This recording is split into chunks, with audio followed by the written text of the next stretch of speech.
Hello and welcome back to our study of Peninei Halacha, the teachings of Eliezer Melamed Shlita. I hope everyone's week is going well so far, as we are right smack in the middle in Yom Revi'i. We ask you to please continue davening for Chayil Yitzvah G'nai Yisrael, Rufor Shlem Echol P'tzui Yisrael, safety of our brothers and sisters in Israel. We learn each day Le'ilui Nishmat Seren Daniel Shimon Ben Harav Daron V'Shel Yishem Kam Damo. In the next chapter, Minig Di Eved Batzmadas Mincha and Ma'ariv Le'azman. Pekihilos Shonos. So we're talking about davening Mincha and Ma'ariv at proper times, different customs. So there is what the Halacha says, and there's what people practically do. So in various communities, Nogul Ispala Mincha v'Arvis B'Ritzifos. The custom, and this you'll find is pretty widespread, is that we daven Mincha Ma'ariv together. As a matter of fact, when we schedule davening, we call it Mincha Ma'ariv. So we have Mincha, and then we immediately follow by Ma'ariv. Bein Plaga Mincha L'Tzeis HaKochavim. And they daven between Plaga Mincha and Tzeis. But the Kufas Rishonim Noagu Kach B'Ikar B'Ashkenaz. So in the period of the Rishonim, in the medieval times of the Rishonim, they did so mainly in Ashkenaz, in Germany. But the Kufas Acharonim B'Ikar B'Sfarad. And in the period of the Acharonim, this was done mainly in Spain. V'Rabim Mignoli Yisrael Hikshol Menhagam V'Ishtad Levatlo. And many of the Gedolim, they had a problem with this minhag, it's what we call Tarte de Sasre. You're kind of doing two in the same time zone. And they wanted to abrogate this custom. Because it's a custom that it contradicts itself. Since you daven mincha after plag, kedas chachamim, like the opinion of the chachamim,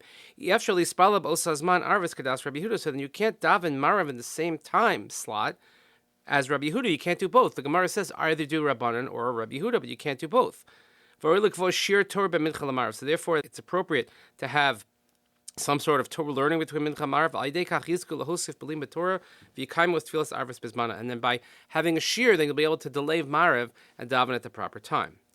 Ulam horu acharonim. However, acharonim have taught us shebamakam shehamtan ad achar teisuk achafim tigrom lefizra mispalim levital tefillas arvis. What's going to happen? So I'll give you an example. In Israel, it's a little bit easier, but here in the northeastern United States, where if we were to wait until actual teisuk achavim, it would be, let's say, 40, 45 minutes, something like that. And what would happen is that if we were going to ask people to wait, people wouldn't stay.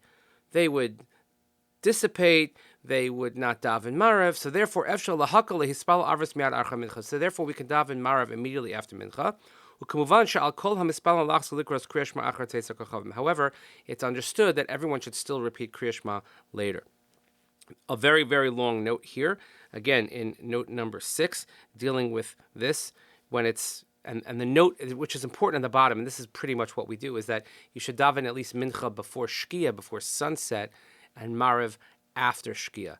So at least you have that break. So there are a few times we have to be aware of. There's plaga mincha, there's shkia, there's tzetzuk achavim. So we try not to do mincha and ma'ariv in between plag and shkia, but if we normally do, let's say most of the year here in our shul, is we daven mincha before shkia, and that's what most shuls in America do, and then they daven ma'ariv after shkia, after sunset. They don't wait all the way till Teisuk HaChavim.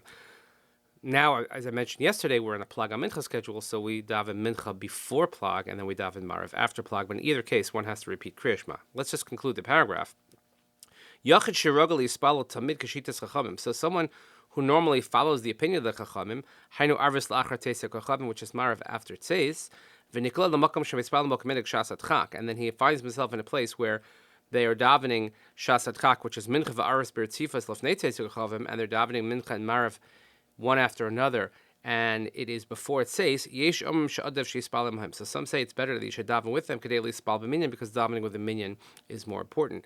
V'Yesh Omrim She'Yoser Tov She'Yishmar Minhago, and some say it's better he should follow his own minhag. V'Yispalim Mincha B'Minyan, he should daven Mincha Aval Arvis Yispal B'Chidas Achar Teisuk HaChavim, but then he could wait to daven Ma'ariv by himself later on after Teisuk, according to his custom. Again, another note here, note number 7. But generally speaking, here in these United States, our custom is that we do Mincha and Ma'ariv together, because otherwise people won't come, they won't stay, etc., etc. We want people to miss out on Ma'ariv. So we have to weigh those two values of missing out on Ma'ariv altogether, or people not doing it, as opposed to, let's say, possibly having a difficulty with the Zmanim. So you follow what the shul does, the shuls know what they're doing, and this explains why we have these different customs and how people conduct themselves. So we thank you for joining us today. Please continue davening for Chayil Yitzvah G'nai Yisrael, for Shlem Echol P'tzui Yisrael, safety for brothers and sisters in Israel. Nishmat Seren Daniel Shimon Ben Harav Daron V'Shel Yishem Kam Damo.